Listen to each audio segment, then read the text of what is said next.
어제 법원이 세월호 참사에 대한 국가의 책임을 인정했습니다. 하지만 가족들의 아픔과 또 진실을 위한 행보는 아직 끝나지 않았습니다. 4.16 세월호 가족협의회 집행위원장이자 예은이 아버님 유경근 위원장 모셨습니다.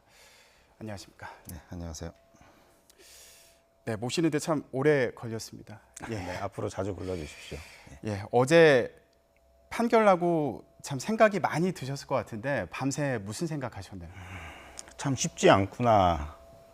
그리고 우리 진심을 재판부가 잘 몰라주는구나 이런 생각을 좀 많이 했습니다. 저희들은 손해배상 청구 소송을 통해서 뭔가 그 금전적인 어떤 보상을 바랬던 것이 아닌데 다만 이 진상규명이 모두 다 가로막히고 방해받는 상황에서 이렇게 민사소송을 통해서라도 진실에 다가가고 싶어서 이 소를 제기했던 것인데 이제 판결문을 보니까 그런 부분이 너무 미흡해서 좀 실망을 좀 많이 했습니다. 네. 사실 국가의 어떤 보상 제한을 거부하고 소송을 제기하신 것도 그런 내용을 구체적으로 남기고 싶었기 때문이다 이렇게 말씀해 주셨는데 어제 판결 내용을 두고 부족한 부분이 있다 이런 지적도 나오고 네. 있습니다. 가족들 보시기에는 어떤가요? 어제 판결의 요지는 그 정부, 그러니까 대한민국과 청해진 해운이 세월호 참사 피해자들의 배상 책임이 있다고 하는 것이죠. 근데 저희들이 원했던 거는 이 정부와 청해진 해운이 배상 책임이 있느냐 없느냐를 물어봤던 게 아닙니다. 그건 당연히 있는 것이고요. 어느 누구도 부정을 못하죠. 저희들이 원했던 것은 그럼 그 책임의 내용이 뭐냐는 것이죠.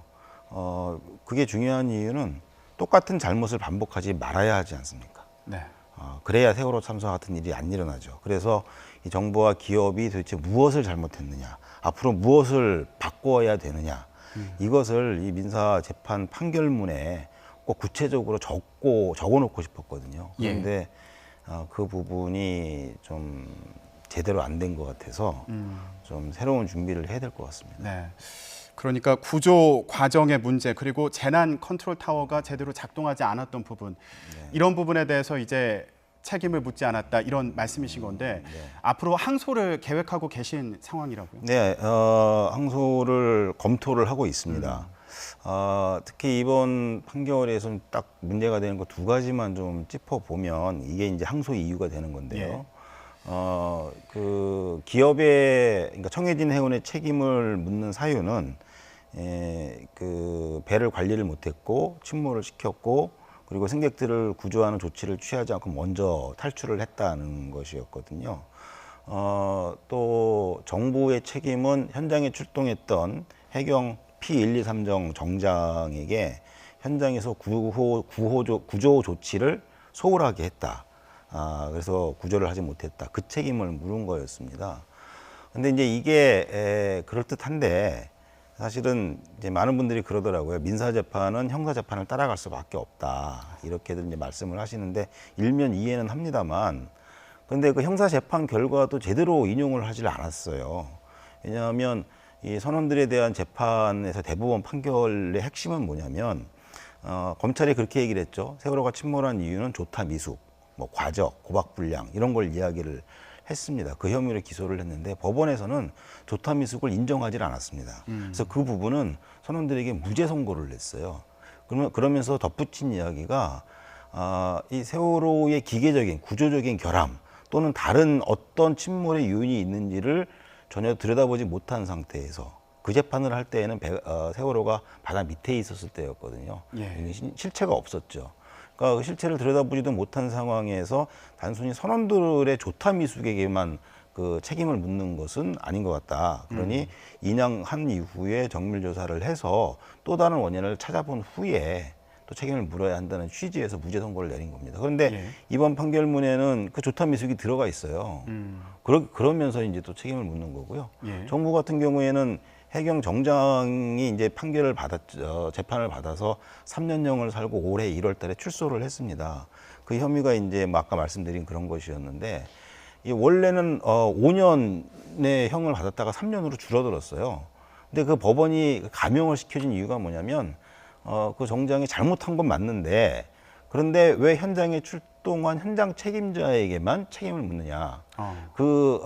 지휘 라인, 컨트롤 타워, 여기서 한 역할들이 제대로 밝혀지지 않은 상황에서 현장 책임자에게만 책임을 묻는 건 맞지 않다. 그래서 감형을 해주고 보완 수사를 요구를 했던 겁니다. 예. 그런데 이 민사에서도 단순히 그 한 사람, 해경정장 한 사람의 책임 때문에만 국가가 배상 책임이 있다. 이렇게 좀 결론을 내려버린 거거든요. 즉, 전체적으로 보면 기존의 검찰의 소홀했거나 잘못된 수사, 그 결과, 또 그런 재판의 결과를 그냥 그대로 갖다가 판결문에 적음으로써 마치 세월호의 침몰과 구조를 하지 않은 그 이유와 책임이 다 밝혀진 것처럼 이렇게 판결을 해버린다는 거죠. 이거는 이후 진상 규명하는 데서 상당히 큰 방해가 될 소지가 많이 있는 겁니다. 예. 그러면 만약에 항소를 하신다면 이게 민사 소송이다 보니까 가족분들이 이런 부분에 어떤 보강 자료를 제출한다든지 이런 과정이 필요할 것 같은데 좀 어려워 보이기도 하고요. 어떻게 보십니까? 저희 그 변호사님들이 많이 도움을 주고 계시고요. 이제 필요한 것들을 위해서 저희 가족들도 인터뷰를 상당히 많이 했고, 또 저희들이 갖고 있는 자료들도 많이 다 드렸고, 그래서 이제 변호사님들이 전문적으로 그것들을 다 이렇게 만들어서 증거도 제출을 했고, 또 필요한 것들은 이제 재판정에서 증인을 불러달라고도 요청도 하고, 또 필요한 증거물들을 좀 갖다 달라고 재판부에 요청도 하고 그랬는데, 이게 아무래도 민사재판이다 보니까 강제성이 없지 않습니까? 네. 그러다 보니까 많은 증인들이 출석을 거부하고 또 내놓지 않고, 그래서 사실 많은 한계가 좀 있는 것도 사실입니다. 예. 아무래도 이런 부분과 관련해서 세월호 특조위 2기 활동이 참 중요해 보이는데 관련해서 어떤 입장 갖고 계신가요? 네, 이제 이게 특조위가 올 가을에 이제 본격적으로 조사 활동을 개시를 하고 지금 준비 중에 있는데요. 최근에 시행령과 예산안이 통과가 됐고, 예. 아마 다음 주 중으로는 직원 채용 공고가 나갈 겁니다. 이제 본격적으로 활동을 시작할 준비를 하고 있는데, 저희 생각은 세월호 사회적 참사 특조위가 세월호 참사 진상 규명의 어떤 방향 다 키를 좀 쥐었으면 좋겠고요. 그리고 거기에 이 검찰이 협력을 하는 것이 가장 좋은 모습이다. 예. 왜냐하면 이 특조위가 아무리 좋은 분들이 많이 계셔도 어떤 강제적인 수사권이나 이런 것들이 없는 한계가 있기 때문에 또 아무리 열심히 해도 또 한계를 보일 수밖에 없거든요.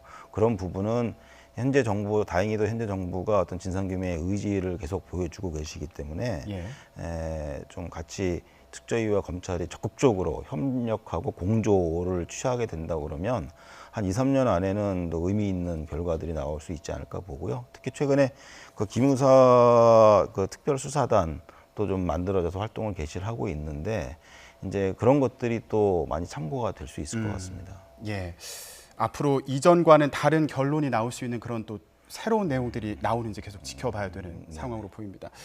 이번 판결에서 또 배상액이 얼마로 결정됐다. 이 부분에 또 집중해서 보는 시선들도 있습니다. 네.